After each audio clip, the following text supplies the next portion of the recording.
Berawal daripada keyakinan Syiah. Mereka berkeyakinan bahwa hari Asyura ini adalah hari duka cita. Alhamdulillahi Rabbil Alamin Ar-Rahmanir Rahim. Ikhwana fiddin, azakumullah. Saudara-saudara jamaah Jumat Masjid As-Salam PT Kimia Farma Budi Utomo Jakarta Pusat yang dimuliakan Allah. Bagaikan pisau bermata dua, itulah gambaran yang tepat dalam menyikapi hari Asyura 10 Muharram. 10 Muharram bisa kita isi dengan ibadah dan kita mendapatkan pahala, dan juga tidak tertutup kemungkinan diisi dengan dosa dan maksiat, dan itu akan membuahkan neraka tentunya. Saudara-saudara, Muharram secara umum, Asyura secara khusus, Rasulullah sallallahu alaihi wasallam telah membimbing kita supaya lebih banyak mengisi dengan berbagai macam ibadah, terutama puasa sunnah.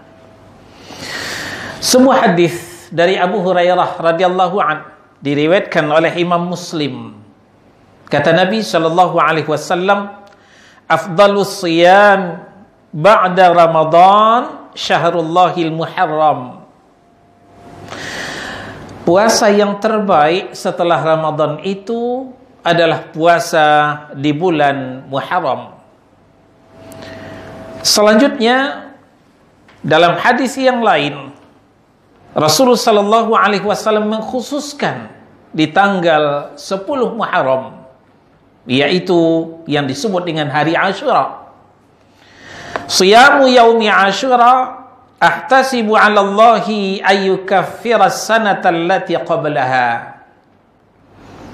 Puasa di hari Asyura tanggal 10 Muharram, aku harapkan Allah Subhanahu wa taala akan menghapuskan dosa-dosa di tahun sebelumnya, kata beliau.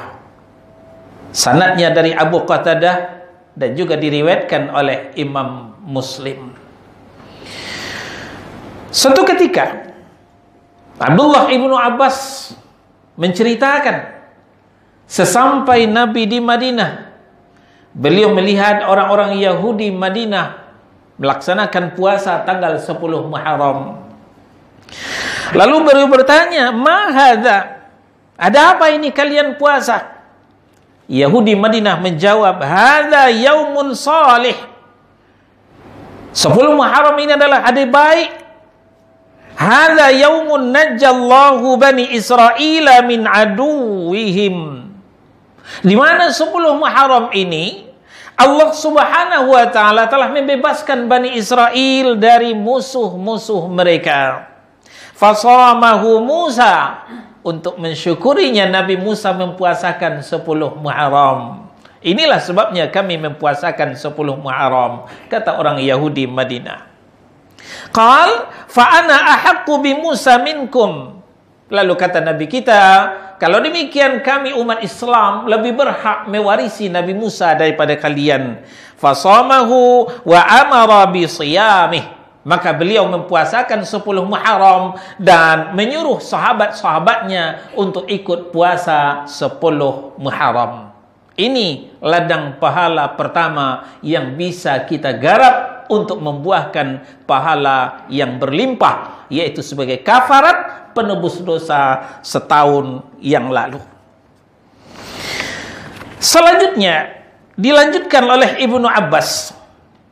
Ketika telah dipuasakan 10 Muharram, lalu ada yang bertanya, "Ya Rasulullah, ternyata 10 Muharram ini juga dirayakan oleh Yahudi, oleh Nasrani.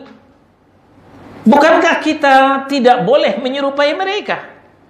Bukankah kita disuruh menyelisihi mereka?" Lalu Rasulullah Shallallahu Alaihi Wasallam menjawab, kalau demikian tahun depan insya Allah kita akan puasakan tanggal 9 Muharram. Inilah yang disebut dengan puasa Tasu'a. Bertepatan dengan tahun ini, Tasu'a 9 Muharram jatuh pada hari ini.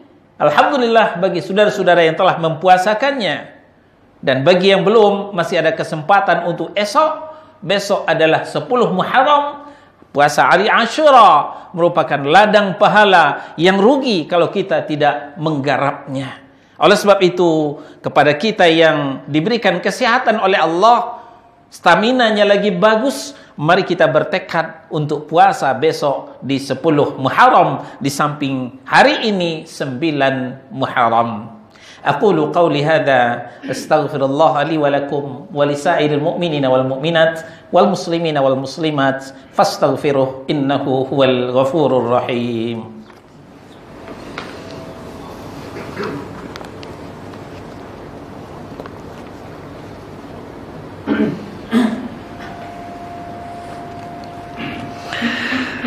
Alhamdulillah hamdan katsiran thayyiban mubarakan fih kama yuhibbu rabbuna wa yarda. Asyhadu an la ilaha illallah wahdahu la syarikalah wa asyhadu anna Muhammadan abduhu wa rasuluh. Ya ayyuhalladzina amanu taqullaha wa qulu qawlan sadida yuslih lakum a'malakum wa yaghfir lakum dhunubakum wa may yuti'illaha wa rasulahu faqad faza fawzan 'azima. Saudara-saudara, di khutbah pertama telah kita sampaikan bagaimana putihnya hari Ashura, bagaimana ladang pahala terbuka lebar untuk kita garap dalam rangka mencari bekal akhirat. Ternyata saudara-saudara, hari Ashura ini ada juga hitamnya. Maka materi khutbah kita hari ini hitam putih hari Ashura. Kalau demikian, apa hitamnya hari Ashura ini? Hitam yang dimaksud di mana kaum muslimin bukan malah menggarap ladang pahala, malah mengisi dengan dosa dan maksiat yang nanti akan berbuah dosa dan berujung neraka. Berawal daripada keyakinan Syiah. Mereka berkeyakinan bahwa hari Ashura ini adalah hari duka cita. Hari duka cita yang mendalam seiring dengan tewasnya Al-Husain di padang Karbala. Maka dari itu setiap tahun mereka mengadakan ritual menyiksa diri. Kalau di Karbala sana mereka sengaja membawa masing-masing satu pedang, bukan untuk berperang, tapi untuk melukai diri mereka masing-masing. Katanya dalam rangka merasakan kepedihan dari Al-Husain. Ini diadopsi dari agama Nasara, di mana salah satu sekte dari agama Nasrani ada yang menyalib diri dengan dalih merasakan kepedihan Yesus. Ini yang diadopsi oleh orang-orang Syiah. Kita sadari atau tidak, faham Syiah ini juga menjalar ke Ahlus Sunnah wal Jamaah. Terutama yang awam, yang tidak bisa membedakan mana akidah Ahlus Sunnah, mana akidah Syiah. Di mana kita lihat dalam berbagai tayangan, mereka menampar-nampar dada, menampar pipi mereka. Belum berani untuk melukai dengan senjata tajam. Mereka berduka cita. Lebih jauh, mereka meyakini Muharram ini bulan sial. Maka kalau buka usaha jangan di bulan Muharram. Nanti sial seperti sialnya Al-Husain. Pindah rumah jangan di bulan Muharram. Menikah mantu jangan di bulan Muharram. Nanti sial seperti sialnya Al-Husain. Inilah awalnya dikumandangkan oleh Mukhtar bin Abi Ubaid, seorang tokoh Syiah yang ada pada waktu itu.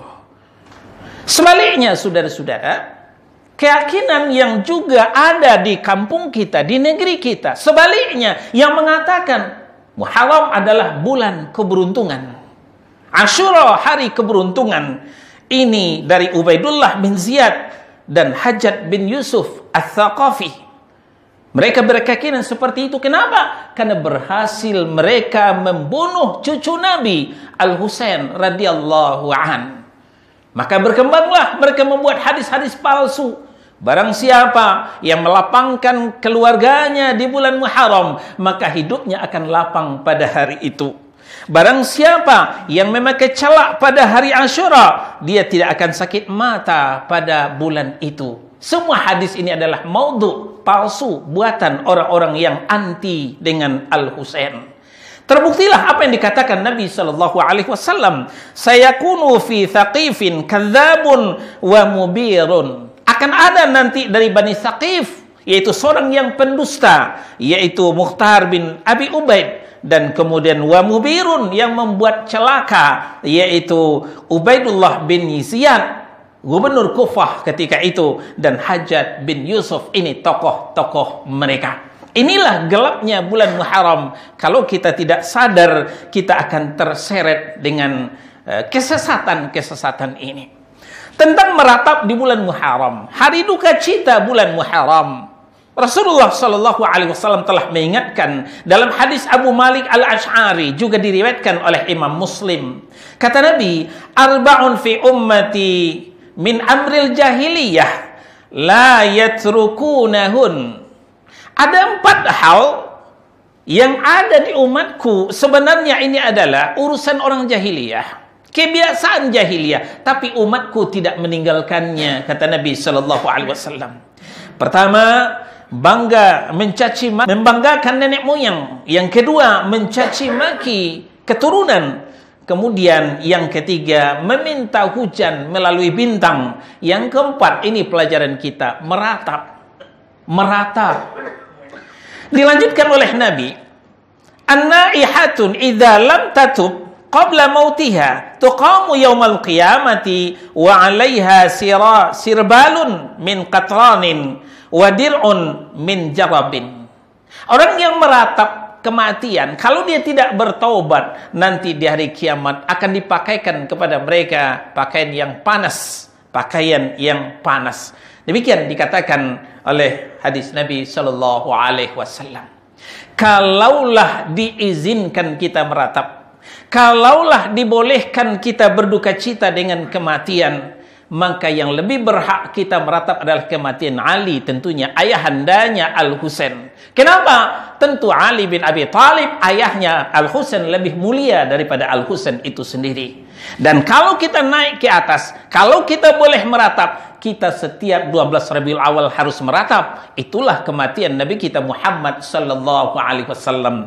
Tapi kita telah dilarang oleh beliau tidak boleh meratapi kematian. Makanya kita jangan ikut-ikutan dengan apa yang dilakukan oleh orang-orang Syiah. Yang benar adalah Muharram tidak ada keberuntungannya, tidak ada kesialannya. Keberuntungan kesialan murni dari Allah disebabkan oleh tingkah laku kita juga. Tidak ada sangkut pautnya dengan Muharram. Muharram secara umum, 10 hari Asyura secara khusus, itu adalah hari yang mulia untuk kita memperbanyak ibadah. Fa'tabiru ya ulil absar la'allakum turhamun. Allah. Alhamdulillahi Rabbil Alamin Ar-Rahmanir Rahim